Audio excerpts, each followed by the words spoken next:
చెప్పండి అన్న, మీరు ఏ డిపో ఎక్కడి నుంచి వచ్చారు? ఖమ్మం నుంచి వచ్చింది. ఖమ్మం నుంచి వచ్చింది. ఏంది మరి మీ పరిస్థితి, మీరు ఎందుకు ఉద్యోగం పోవాల్సి వచ్చింది? మీరు నేను కొన్నాళ్ళకి అయిందన్న, నాకు కొన్నాళ్ళకి వస్తే దగ్గుమంది తాగిన. దగ్గుమంది తాగితే అది ఆల్కహాల్, అది డ్రింకింగ్ 34 పాయింట్లు చూపించింది. నువ్వు డ్రైవర్ అన్న? డ్రైవర్ని అయితే చూపిస్తే అయ్యా అంటే ఇది సంగతి అయ్యా, టానిక్ డిఎం ఉన్నాడు, సిఏ ఉన్నాడు, అందరికి చూపించిన. దానికి స్పీడ్గా 8 మందికి 9 ఇట్లా వస్తుందిలే, ఏం కాదులే, నీకు 4 రోజులు 5 రోజులు ఇస్తున్నారు. ఇదే కేసు సంవత్సరం అయిందయ్యా. మొన్న ఈ మనేదికి మొన్న నా భార్య కూడా చనిపోయిందయ్యా. నాకు 2 పిల్లలయ్యా. నా భార్య మొన్న రీసెంట్గా మొన్న చనిపోయింది. మనేదికి బ్యాంక్ వాళ్ళు అప్పులని వాళ్ళని వీళ్ళని అంటే గుంజితే కుటుంబం మొత్తాన్ని ఇట్లా ఆగి నన్ను ఆగం చేసి రోడ్డు పాలు చేశారు.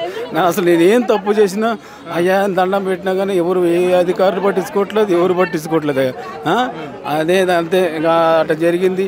ఇంత ఎప్పుడు 2 నెలలకు ఇస్తాం, 3 నెలలకు ఇస్తాం, 4 నెలలకు ఇస్తాం, 5 నెలలకు ఇస్తాం, అట్నే డ్యూటీలు అని చెప్పి అట్నే ఏడిపించారు. నా భార్య బ్యాంక్ వాళ్ళకి ఇంకోళ్ళు అప్పులకి తిరుగుతున్నారయ్యా.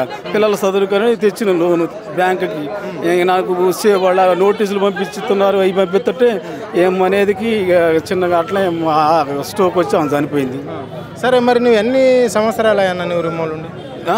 ఎన్ని సంవత్సరాలు సస్పెండ్లో ఉన్నాయి? ఇప్పుడు నేను మొత్తం సర్వీస్ నేను 18 సంవత్సరాలు చేసినాను. 18 సంవత్సరాలు సర్వీస్ అయ్యా. నాకేం మచ్చలేదు, ఒక యాక్సిడెంట్ లేదు, ఒక ఎక్కడైనా లేదు. నేను డ్రైవింగ్ దానికి ఏంటంటే అయ్యా, నేను డ్యూటీకి వచ్చిన బండి కూడా తీసుకోలేదయ్యా. నన్ను ఊదిచ్చారు, కావాలని ఊదిచ్చారు, వాళ్ళు ఊదిచ్చారు బండి కూడా.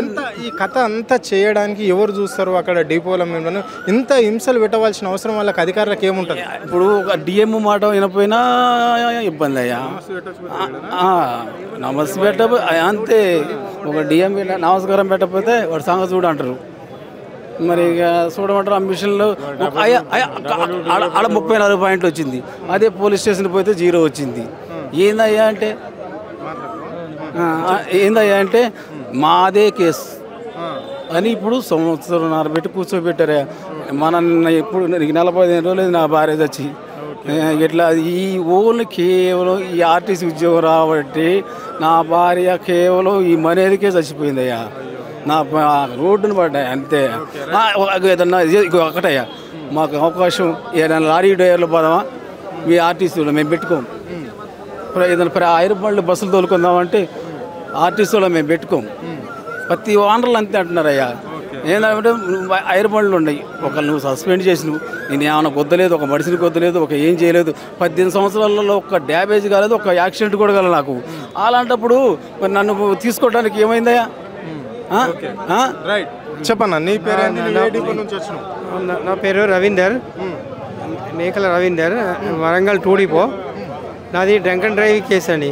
నాది కూడా 45% వచ్చింది, 45% వచ్చింది. అంటే నేను మార్నింగ్ ఈవినింగ్ నేను ఆల్కహాల్ నాకు ఎప్పుడో ఒకసారి తీసుకుంటుంది. కానీ ఆల్కహాల్ బీపీ టాబ్లెట్ వేసుకోవడం వల్ల, వేరే ఇంకా రాత్రి టానిక్ తాగడం వల్ల ఈ 45 వచ్చింది. అదే మందు తాగితే 100 చిల్లర వచ్చు. మందు తాగలేదు. మందు తాగకుండా ఇది రావడం వల్ల ఆ మిషన్ ఫాల్ట్ అని ఈ ఫాల్ట్ అని ఏదో కేసు రాసింది. ఇక వస్తుంది అని ఇంతవరకు జాబ్ రాలేదండి. ఇప్పుడు అంతా రోడ్డు మీద పడ్డాం, కుటుంబం అంతా ఆగము. ఇక ఇది చాలా పరిస్థితి. మా ఉద్యోగాలు మాకు ఇస్తే మేము ఏదో ఒకటి బతుకుతాం కదా. అంటే ఇప్పుడు ప్రజాప్రభుత్వంలో మీకు ఉద్యోగాలు కూడా ఇస్తాము అని చెప్పేసి ముఖ్యమంత్రి చెప్పడం అనేది జరిగింది. సో అక్కడ ప్రజాభవన్ దగ్గర కూడా మీ నంబర్లు కూడా నోటీస్ వేయడం అనేది జరిగింది. ఆ నోటీస్లో మీ పేరు ఉందా?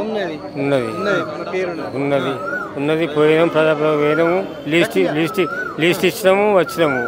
మళ్ళీ ఫోన్ చేయలేదు వాళ్ళు ఇంతవరకు. ఏం లేదు, రిప్లై ఏం లేదు.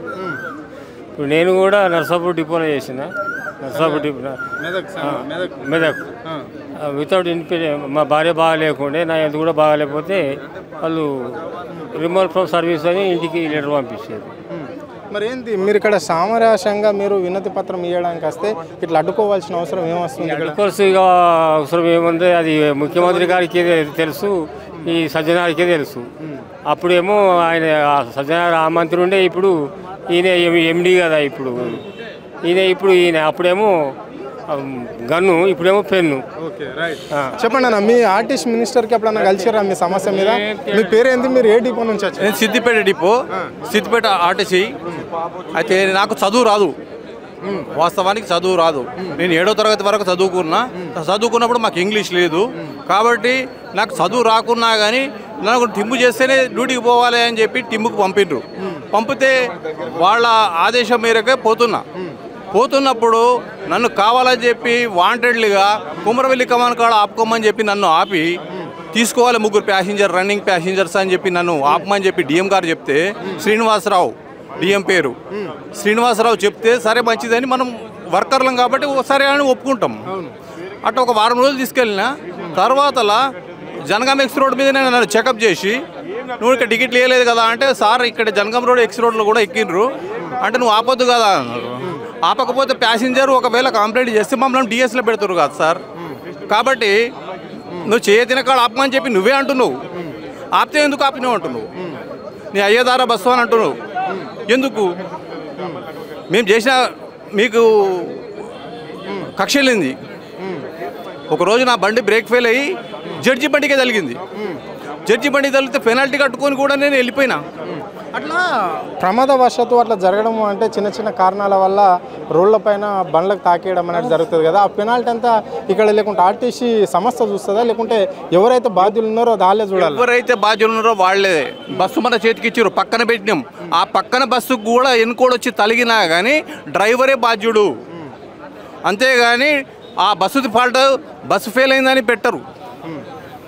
ఓకే, చాలా సీరియస్ అన్న ఇది విషయం. ఏంటంటే ఇప్పుడు ఇప్పుడు మేము చేస్తున్నాం కాబట్టి మాకు అర్థమైంది. దాంట్లో ఒక రోడ్డు మీద నడుచుకుంటే వ్యక్తి అతను బస్సు తలిగితే కూడా పక్కకున్న బస్సుదే డ్రైవర్దే ఫాల్ట్ అని చెప్పాను. మా మీద కేసు నూగడం, మేము కోర్టుకు తిరగడం, మేము ఇది చేసుడు, ఏమన్నా అంటే నువ్వు యాక్సిడెంట్ చేసినావు, అది చేసినావు. వాడు వెనకకెళ్ళి వచ్చి తలిగినా కానీ మా తప్ప. బండి ఆ పక్కకు ఆపినాక పోనీ రన్నింగ్లో ఉన్నది కష్టం బ్రేక్ చేసినామంటే మీరు అన్నట్టుగా మేము కూడా ఒప్పుకుంటాం. కానీ బండి పక్కకు పెట్టిన తర్వాత కూడా టైర్ పంక్చర్ అయి ఉంటే కూడా నీదే బాధ్యత అంటే దానికి అప్పుడు మేము ఏం చేస్తాం? Okay right.